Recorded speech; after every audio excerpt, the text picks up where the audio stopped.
अगर आपकी जिंदगी में किसी ने सब कुछ छीन लिया हो, लेकिन फिर भी सबके सामने मासूम बनकर घूम रहा हो, तो आप क्या करेंगे? एक लड़की ने हिम्मत दिखाई और अब सबके नकाब उतरने वाले हैं। माँ, मुझे आज तक कोई नहीं समझ पाया, पर मैं आपसे नाराज नहीं हूं। प्रार्थना की आंखों में नमी थी, लेकिन आवाज में मजबूती। अगर आप एक बार माफी मांग लेंगी, तो शायद मेरा दिल भी मान जाए। सामने स्मिता चुपचाप खड़ी थी। दिल भर आया था उसका, पर ईगो अभी भी लड़ रहा था। वही माँ जो कभी बेटे शिवांश को छोड़कर चली गई थी, आज उसकी आंखों में अपने लिए उम्मीद देख रही थी। उधर बुआ माँ अपने कमरे में बैठी, पूरे घर पर अपना कंट्रोल बनाए रखने की प्लानिंग कर रही थी। उसका मकसद साफ था, शिवांश की दौलत और घर पर सिर्फ उसका राज चले। सुनारिका को उसने अपने साथ मिला लिया था, ताकि वह घर में अपनी पक्की जगह बना सके। प्रार्थना उसे फूटी आंख नहीं सुहाती, क्योंकि प्रार्थना सच्ची थी, और सच्चाई बुआ माँ जैसे लोगों को डराती है। प्रार्थना को हमेशा यह महसूस होता था कि बुआ माँ के इरादे ठीक नहीं हैं। वो चाहती थी कि शिवांश से प्रार्थना की दूरी बनी रहे। तू इस घर में क्यों रह रही है? तेरा कोई हक नहीं यहाँ, बुआ माँ ने एक दिन तेज आवाज में कहा। लेकिन प्रार्थना ने शांति से जवाब दिया, हक तो शायद नहीं है, लेकिन जिम्मेदारी जरूर है। शिवांश अकेला है, और मैं उसे अकेला नहीं छोड़ सकती। इसी बीच पायल भी बुआ माँ के साथ मिल गई थी। वो हर बात में प्रार्थना को गलत साबित करने की कोशिश करती थी। स्मिता को बार बार भड़काती, तुम देखती नहीं कैसे ये लड़की तुम्हारी जगह लेने आई है? और स्मिता के मन में धीरे धीरे शक पनपने लगा था।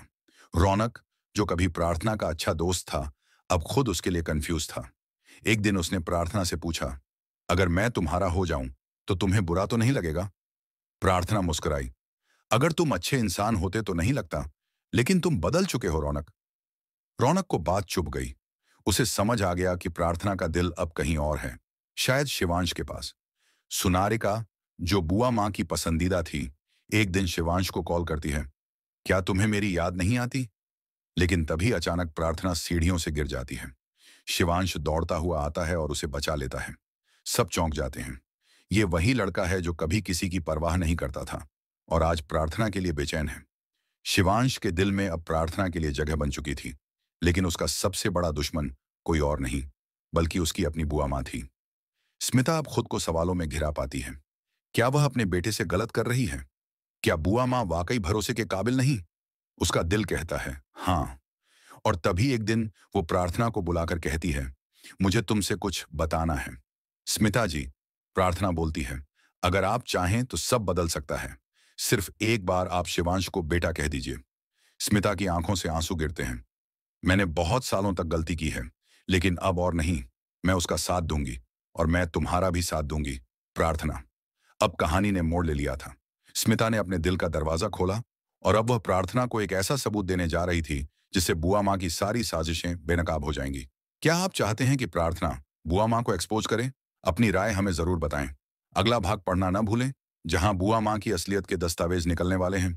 पिछले भाग में आपने पढ़ा, स्मिता ने पहली बार दिल खोलकर प्रार्थना से अपनी गलती मानी, और अब वह प्रार्थना का साथ देने को तैयार है।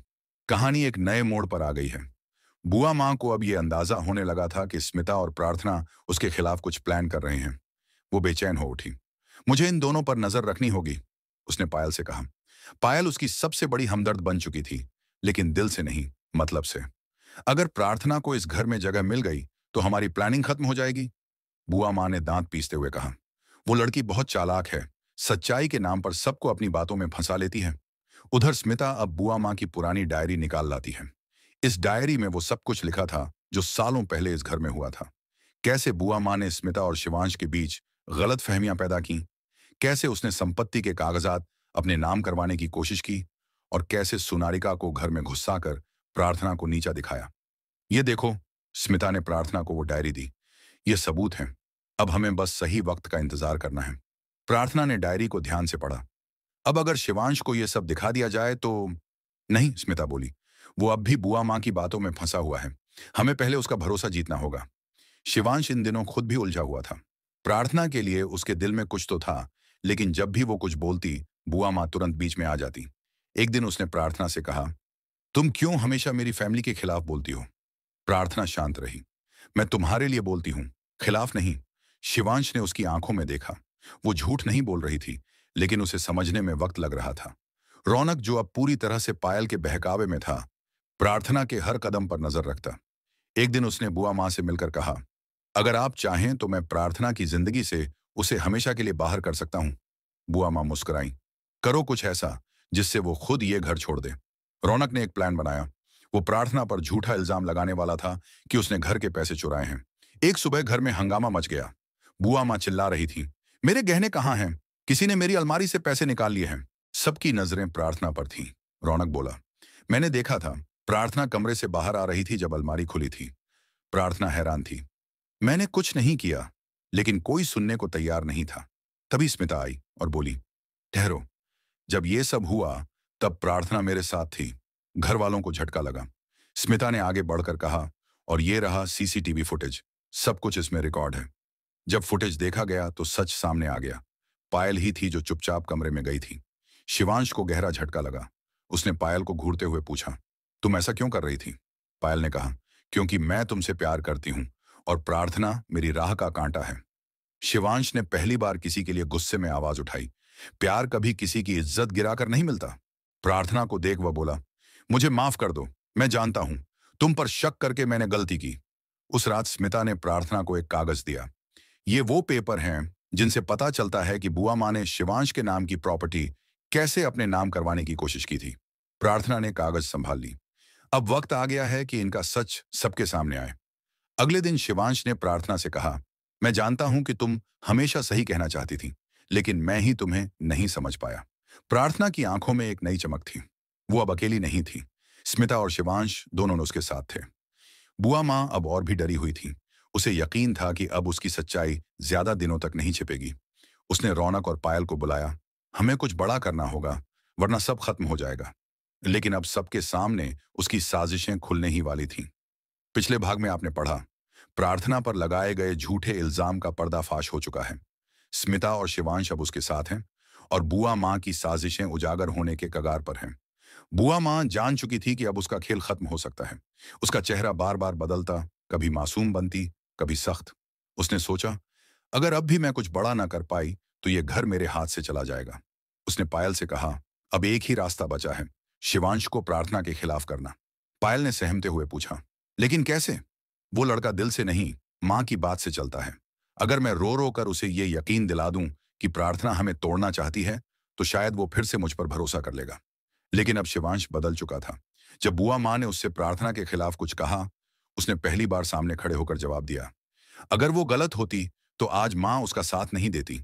आपने बहुत कुछ किया है मेरे लिए, लेकिन अब मैं किसी का अंधा समर्थन नहीं करूंगा। बुआ मां का चेहरा उतर गया। उसकी आंखों में डर था, लेकिन जुबान पर अब भी झूठ। शिवांश, बेटा, मैं तो बस तुम्हारे भले के लिए। काफी हो गया बुआ मां। स्मिता की आवाज ने उसे बीच में रोका। स्मिता कमरे में आई और हाथ में एक फाइल थी। ये देखिए, स्मिता ने कहा, ये वो दस्तावेज हैं जो बताते हैं कि आपने कैसे धोखे से इस घर की दौलत अपने नाम करवाने की कोशिश की। मैंने सालों तक चुप रहकर गलती की, लेकिन अब नहीं। प्रार्थना ने वो फाइल शिवांश को थमा दी। उसने धीरे धीरे पन्ने पलटे और फिर एक लंबा सांस लिया। क्या ये सब सच है? उसने बुआ मां से पूछा। बुआ मां अब जवाब नहीं दे पा रही थी। उधर पायल ने महसूस किया कि अब उसका साथ देना बुआ मां के लिए डूबती नाव जैसा है। उसने रौनक से बात की, हमें अपना बचाव करना होगा, वरना सब हमें भी दोषी समझेंगे। रौनक अब भी प्रार्थना को पाने के सपने देख रहा था। उसने कहा, मैं अब भी उसे भूल नहीं पाया। पायल ने उसे झटका दिया, भूल जाओ, वरना हम दोनों इस घर से बाहर हो जाएंगे। रौनक अब सोचने पर मजबूर था। क्या वह वाकई इतना गिर चुका है कि सच्चे प्यार की राह में साजिशें करने लगा है? एक दिन वह प्रार्थना के पास गया। मैं जानता हूं कि मैंने तुम्हारे साथ बहुत गलत किया। अगर हो सके तो मुझे माफ कर देना। प्रार्थना ने एक नजर उसकी आंखों में डाली और कहा, गलती करना इंसानी फितरत है, लेकिन सुधार लेना हिम्मत है। अब जो भी हो, सही रास्ता चुनो। अब सब कुछ साफ था। शिवांश ने पूरे परिवार को इकट्ठा किया और बोला, आज मैं आप सबसे कुछ कहना चाहता हूं। मैं जानता हूं कि इस घर में बहुत कुछ गलत हुआ, लेकिन अब मैं चाहता हूं कि सब कुछ ठीक हो, और इसके लिए सबसे पहले सच्चाई को स्वीकारना होगा। उसने बुआ मां की ओर देखा। आपने हमें बहुत सालों तक कंट्रोल किया, लेकिन अब यह सब बंद होगा। बुआ मां फूट फूट कर रो पड़ी। मैंने सब कुछ अपने डर की वजह से किया। मुझे लगा अगर मैंने धन और सत्ता नहीं संभाली तो सब कुछ बिखर जाएगा, पर आपने रिश्ते तोड़ दिए। प्रार्थना ने कहा। स्मिता अब पूरी तरह से बेटे के साथ थी। मैंने एक बार गलती की थी जब उसे अकेला छोड़ दिया, पर अब मैं हर मोड़ पर उसके साथ खड़ी हूं। और अगर कोई इस घर को संभाल सकता है तो वो है शिवांश और उसके साथ प्रार्थना। घर में पहली बार सभी ने मिलकर ताली बजाई। कुछ दिन बाद एक शांत दोपहर को शिवांश और प्रार्थना छत पर थे। हवा चल रही थी और प्रार्थना का दुपट्टा उड़कर शिवांश के चेहरे पर आ गया। शिवांश ने उसे देखा। तुम्हारे बिना सब अधूरा लगता है।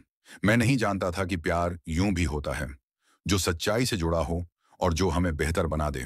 प्रार्थना ने मुस्कुराकर कहा, अगर तुम्हारा साथ हो तो मैं हर जंग लड़ सकती हूँ। तो क्या तुम मेरी जिंदगी का हिस्सा बनना चाहोगी?